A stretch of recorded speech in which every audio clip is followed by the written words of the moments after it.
हम अक्सर मानते हैं कि साइंस इंसानियत की भलाई के लिए है, लेकिन क्या होगा अगर मैं आपसे कहूँ कि एक समय ऐसा भी था जब रिसर्च के नाम पर इंसान को जिंदा काटा जाता था, बिना पानी और खाने के रखा जाता था, ये देखने के लिए कि इंसान बिना पानी और खाना के कितने दिन जिंदा रह सकता है। इंसान के शरीर से पूरा खून निकालकर घोड़े के खून को उसकी बॉडी में डाल दिया जाता था, बिना एनेस्थेसिया किए ऑपरेशन किया जाता था। मैं बात कर रही हूँ सेकेंड वर्ल्ड वॉर की उस काले सच की, जिसे जापान ने सालों तक दुनिया से छिपा कर रखा।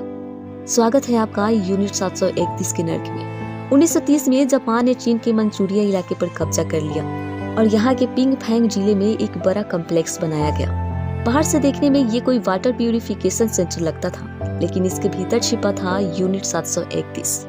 यूनिट 731 का लीडर था जापान के सीरो इशी, एक ऐसा डॉक्टर जो मानता था कि युद्ध जीतने के लिए बायोलॉजिकल वेपन्स यानी बैक्टीरिया और वायरस सबसे अच्छा ऑप्शन है। इसे जापान को एक ऐसा हथियार देना चाहता था जो बिना एक भी गोली चलाए पूरी की पूरी सेना को खत्म कर सके।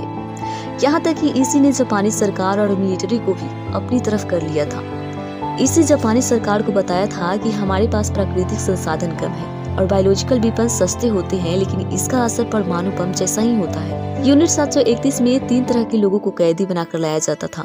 पहला, जो लोग जापानी के खिलाफ लड़ रहे थे उन्हें गिरफ्तार कर लिया जाता था, और दूसरा, रूस और चीन के वे लोग जिन पर उन्हें जासूसी का शक होता था, और तीसरा, कई बार जापानी सेना सड़कों से आम लोगों को उठा लेती थी, जिनमें महिलाएं, बच्चे और यहाँ तक कि प्रेग्नेंट महिलाएं भी शामिल होती थी।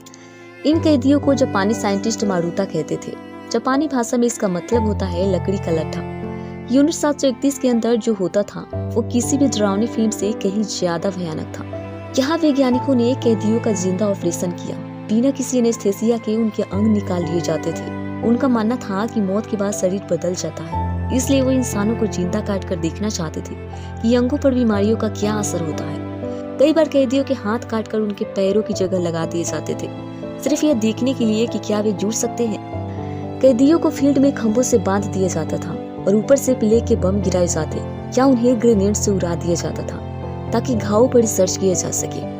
इंसानों को तब तक प्रेशर चेंबर में रखा जाता था जब तक कि उनकी आंखें शरीर से बाहर न निकल जाए। इतना खतरनाक एक्सपेरिमेंट इसी यूनिट 731 के अंदर करता था, लेकिन इसके बाहर भी इससे कहीं ज्यादा तबाही मचा रहा था। इसी मिट्टी के ऐसे बम बनाए जिसमें प्लेग से संक्रमित पिस्सू भरे होते थे, और ये बम चीनी गाँव पर गिराया, जिसमें हजारों निर्दोष लोग बीमारियों से तरफ तरफ कर मारे गए। बच्चों को ऐसी चॉकलेट और टॉफियां दी जिनमें बीमारियां इंजेक्ट की गई थी। इसी की पागलपन की वजह से 3 लाख निर्दोष लोगों की मौतें हुई थी। जब 1945 में जापान हारने लगा तो यूनिट 731 को डायनामाइट से उड़ा दिया गया ताकि कोई सबूत न बचे, और बचे हुए लोगों को मार दिया गया। लेकिन यहाँ आता है कहानी में सबसे बड़ा ट्विस्ट।